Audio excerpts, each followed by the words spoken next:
This is my 1971 Trail CT70 bike, and I'm so excited to start getting on this restoration. We are going to completely restore this bike to its factory condition. We're gonna get it running beautifully, polish every single part, paint where we need to, and replace what we need to get this thing looking absolutely spectacular. This isn't going to be as big as a series as the Porsche or the Torino was, but it'll be a couple episodes long, and I cannot wait to get started on this series. I have been excited to get on this project. I've been researching for the past month and buying parts. A lot of them have come in, and it is finally time to get started on restoring this beauty of a bike. A little bit of history about this bike. It has been in my family since it was new. It's my father's bike, and I and my brother used to ride it when we were younger. It's been around 6 to 8 years the last time this thing was driven, so there's no telling everything that's dry rotted and just not working quite right. But I know these bikes are built to last, and I'm super excited to get this thing restored and running beautifully. And sorry for the lack of videos recently. If you pay attention to my community posts, you'll see that the entire everyday garage got hit by a tornado, and the roof completely collapsed in onto the hood of the Porsche. That's why I've got some stuff over here on the Porsche. I'm having to come along and fix a ton of little dents that were in the brand new paint job. That really is upsetting, but we're getting there. Anyway, let's get started on this brand new bike series. The goal for this video is to get the bike running. I want to do this as cheaply and as efficiently as possible. The current believed issue is possibly the points, which are on the other side of the bike, underneath this case here and under some other wiring and some other cases as well. So we'll have to get to that and go ahead and just clean the points and make sure that's not the problem. And if it's not that, it might be the condenser or the coil, which I have both brand new ones for, so we can replace everything to get this engine hopefully running really quickly. Let's get started on that. Very first thing I want to do is go ahead and take off the carburetor and this piece back here. And the wire that runs from the coil to the spark plug is broken. It's all one assembly. This is the brand new one. As you can see, it has this adapter here that goes onto the spark plug. So this is probably why I'm not getting spark. I also have the brand new points in the condenser, which we'll get to afterwards if it continues to be an issue. We're going to completely rebuild the engine anyway, but for now, I just want to see if I can get this thing running. So let's get the carburetor and this piece off and see if we can get access to the coil, which is kind of in the body right in here. We'll take that off, get it replaced, and hopefully this thing will spark.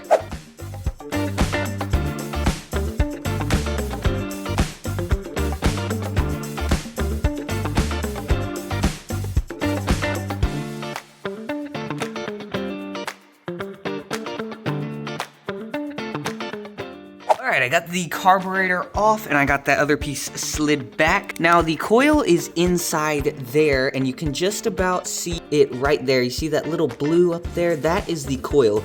So supposedly you can get this out and replace it without taking out the engine. Most people say that you have to take out the whole engine, but I've seen one video where a dude was able to do it by flipping the bike upside down and getting just enough clearance to remove the coil and put the new one in. So I'm going to flip my bike upside down to try and get a better vantage point, and then we'll see if maybe I can get this coil out without taking out the engine. I mean, eventually I'm gonna do it anyway, but I just wanna hear this thing run. Alright, so I got the bike flipped over and I do have a much better look of the coil now. It's gonna be a little bit easier to access, so I'm gonna start a little time lapse and set you guys up on the tripod, and hopefully I can figure out how to do this.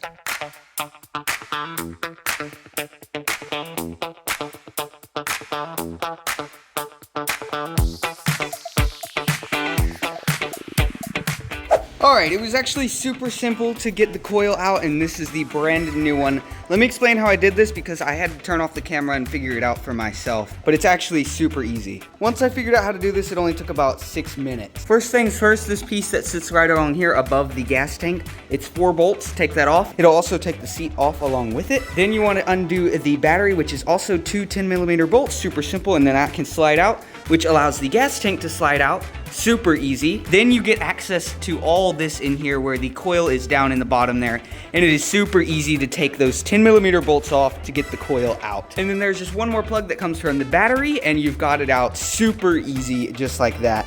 Let's go ahead and get this coil replaced and get everything put back into the bike.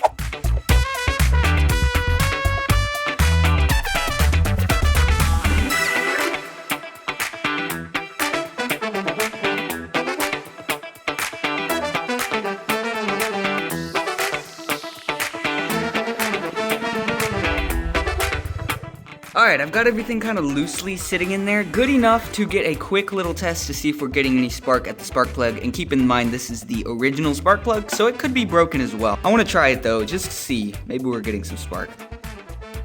So I'm going to move on and clean everything up that I've taken off so far, and then we'll get this flywheel off. Hopefully that puller's supposed to be coming in today, and then we'll check the points and see if that's possibly the problem. Super conveniently, I got the carburetor, the gas tank, and the battery put back in, and the new coil is now inside, and the new puller just came.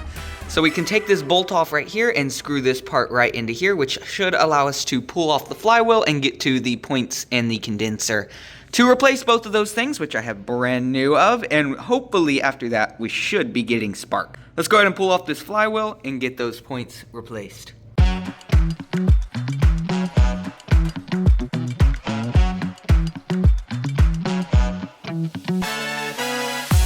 Might I say, that tool is amazing. You can get yourself one on eBay if you need it for about 20 bucks, and it makes that job super simple. So I went inside a minute ago, and apparently the points kit, which is this whole assembly, hasn't come in yet as it's coming from China, so it's probably going to be a couple more weeks. But we can go ahead and clean the points and replace the condenser because, wow, it does really look messed up. So I do have the brand new condenser. Let's get that replaced and let's get these points cleaned up. Hopefully that's the problem.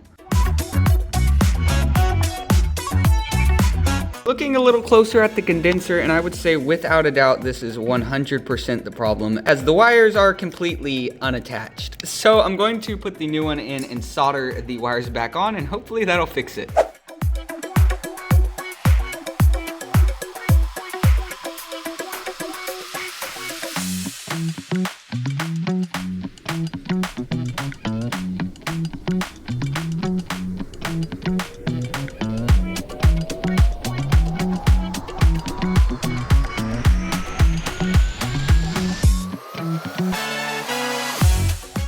Alright, I got the condenser replaced and the wires soldered back on and cleaned the points best I could. Let's see if we're gonna get spark now. Hopefully. Alright, I've got the points adjusted best I can and got the flywheel back on. Let's see if we get any spark now. Alright, let's see if we get anything. Oh yeah. Let's hook everything back up, get some gas in the tank, and see if it'll run.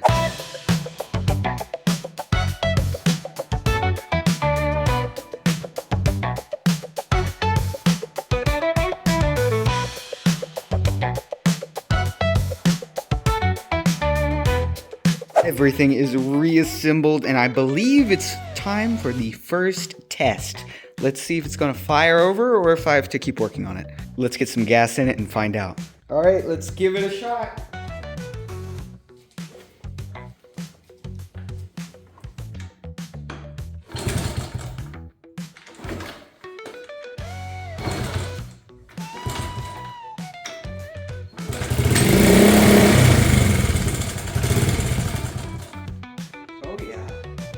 Right over.